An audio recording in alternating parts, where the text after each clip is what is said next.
YouTube can be an amazing career, and it's something a lot of people dream of doing nowadays. But with the power of social media and the internet, one mistake could instantly end that career. And today, guys, we're going to be taking a look at 10 YouTubers who killed their channel in seconds. And guys, make sure you drop a like on this video, or a meteor is going to crash in from outer space and destroy your phone. You don't want that to happen, so make sure you hit that like button. Let's see if we can hit 500 likes on this video. And real quick, I just want to let you guys know that we have an Amazon gift card pinned to the top of the comments on every single video. Guys, all you got to do is make sure you like the video, subscribe, and turn notifications on. That we have a really good shot at being one of the first people to the video to get that Amazon gift card. That's all you got to do. And you have to be subscribed with notifications on in order to win that gift card, so make sure you do that. But anyways, let's go ahead and get into this video. Basherverse. Basherverse was a popular kid-friendly YouTuber with over 1.8 million subscribers in his prime, and during his rise he was able to pull around 20 million views a month. But Basherverse was involved in a really serious controversy that completely killed his channel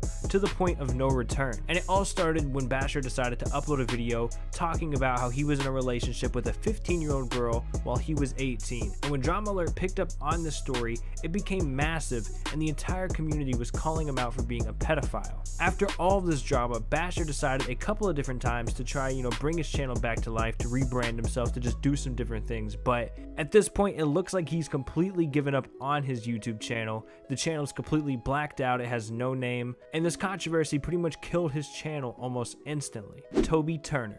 Tmartn was a massive YouTuber, multiple channels with millions of subscribers, pulling in tens of millions of views every month. But he was hit with a serious controversy that completely derailed his success. Toby was accused of abuse, rape, and using drugs. And this was a massive story last year. And of course, Toby said he never did any of these things that he was accused of.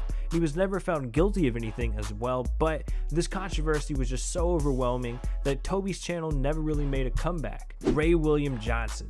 At one point in time, Ray William Johnson was the biggest channel on YouTube. He was dominating the game with his =3 show. He was also making funny music videos with Your Favorite Martian, and he also had vlogging channels like Breaking NYC. But Ray William Johnson had come to a point on YouTube where he'd pretty much done everything that he wanted to do. He accomplished everything that he could, and he decided that, it was time for him to move on. But he didn't want to end =3 with him leaving, so he decided to try and find a new host for the show. After going through a couple of different hosts, Ray did end up deciding that, he should just end the show altogether and stop posting videos. Now he has a sub count hidden on the channel, so you can't see how many subscribers that he has or that he had. And he only posts re-uploads of skits that he does on Facebook. Ray didn't suffer from, any serious controversy or anything like that, but he took it into his own hands to end the channel himself. Fred is another popular YouTuber that was on top of the YouTube game, at one point being the most popular channel on all of YouTube. He made videos as the character Fred with his signature high-pitched voice, and this channel led him to a lot of crazy opportunities, like having his own movies on Nickelodeon,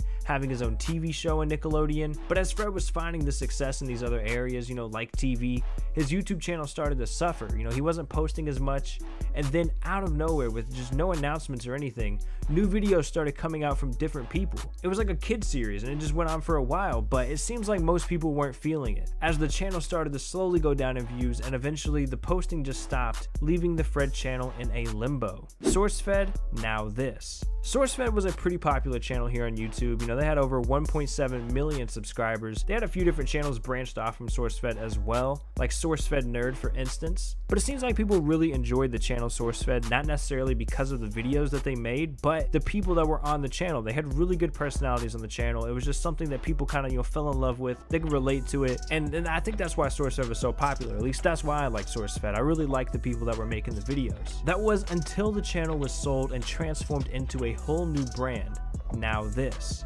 SourceFed had to say goodbye, and of course, fans were really upset about this. And then the new brand, Now This, started uploading their own videos, killing that brand almost instantly. When you're a fan of something and then all of a sudden it completely changes with no real warning, and everyone tries to act like everything is the same, things are usually going to go poorly. It'd be like if somebody kidnapped PewDiePie, took over his channel, and just started posting their own videos. Obviously fans are going to notice, and they're going to be pissed off, and that's exactly what happened. Now This eventually realized that the best move for them was to create their own channels for this new show, but those channels haven't really caught on just yet, with the official Now This channel not posting in 4 months, and the other branches off of Now This having only 40,000 subscribers and 10,000 subscribers. It's going to be an uphill battle to get people to forgive what happened to SourceFed. Sam Pepper. Sam Pepper was a popular YouTube prankster with over 2 million subscribers, averaging millions of views a month, but one controversy stopped his channel in its tracks and he never really recovered. The controversy that surrounded Sam was when Sam filmed a prank video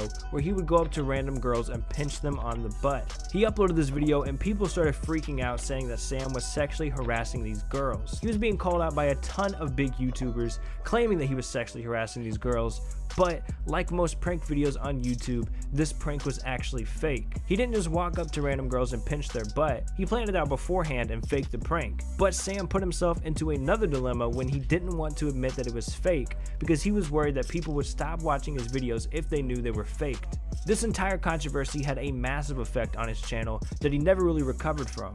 He hasn't uploaded in 5 months, and to this day he's still losing subscribers. XJaws. XJaws was one of the biggest Call of Duty channels back in the day. Although he never hit 1 million subscribers, back in his prime he was one of the biggest gaming channels. But XJaws was also involved in a little bit of a controversy. During his run on YouTube, XJaws started using Adderall, and it seemed like it became a problem. Personally, I remember watching a video back in the day of him talking about like his Adderall problem, but it doesn't look like that video exists anymore on YouTube. I wasn't able to find it, but it's still pretty common knowledge that XJaws was abusing Adderall. And to be honest, I'm not sure if him using Adderall is what played a part in him, leaving his channel, but XJaws just stopped uploading videos out of nowhere about 4 years ago. And he's tried to make a comeback a few different times recently here on YouTube, but it doesn't seem like he's as passionate about it anymore. He never really sticks to uploading videos. I think it could have something to do with, him not enjoying Call of Duty like he used to. And with his channel losing subscribers daily, it looks like it's going to be, pretty difficult for him to make a comeback. Shay Carl. Shay Carl is one of the OG YouTubers. He's considered YouTube royalty by many. He was one of the first people to really do, the family daily vlogging, and he's been around on YouTube for over 10 years. But Shay was involved in a pretty serious controversy recently that had him completely abandon the internet. Shay was actually exposed on Twitter by a cam girl when she posted DMs between the two, showing that Shay was saying some pretty vulgar stuff to her, even though he has a wife and a family. Since this happened, Shay deactivated his Twitter, stopped posting on YouTube, and just completely disappeared from the internet. Alright, these next two are a little bit different. These are two YouTubers that nearly killed their channels due to some controversy, but they were able to, make a bounce back, and it didn't have a huge effect on them in the long run. Tmartn. Tmartn is of course a massive Call of Duty YouTuber, and I'm sure most of you guys are familiar with the controversy that he was involved in. Basically, he was promoting and using a CSGO gambling site, making videos gambling on this site without ever disclosing or letting viewers know that he actually owns the site. This site was also owned by Pro Syndicate, but Tmartn took the majority of the hate when he posted a couple of different videos that really didn't help him out. When the controversy first broke, he made a video claiming that these accusations, they were all lies. He was really frustrated and angry that people were lying about him, but more information came out and it turns out that Tmartn did own this website. He ended up deleting that video and he put out an apology video, and that video was not well received. People felt like he wasn't being genuine in his apology, and he ended up deleting that video as well. Now the main Tmartn channel is still suffering, but I think that's really due to Call of Duty being, pretty much dead the last few years. Tmartn did learn to just ignore the controversy and that the hate will go away if you ignore it, and that strat worked for him, as his second channel is still doing very well, pulling in over 25 million views a month. The Gabbie Show.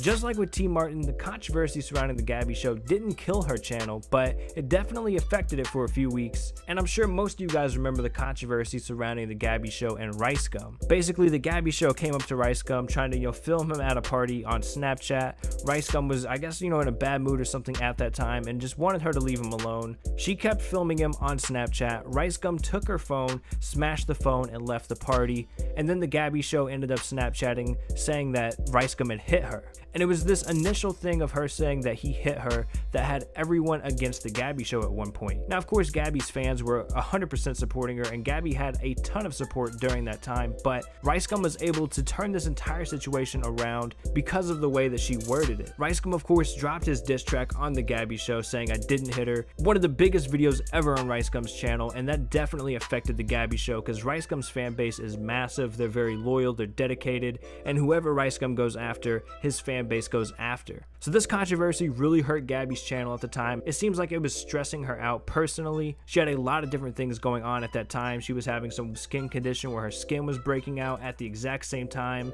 And I just wonder if that was due to like stress from all of the situation. Of course, I don't really know, but that's just kind of speculation. But Gabbie also learned to just ignore the controversy and not talk about it on her channel. She had posted a few videos about it, but she eventually just completely stopped talking about it. And of course, it all went away. Her channel is now pulling in over 30 million views a month and is doing just fine. Alright guys, but that's going to be the end of the video. Hopefully you all enjoyed it. If you did, make sure you hit that like button and subscribe. Make sure you turn those notifications on. It's been Extracted. We will catch you guys later. Peace out.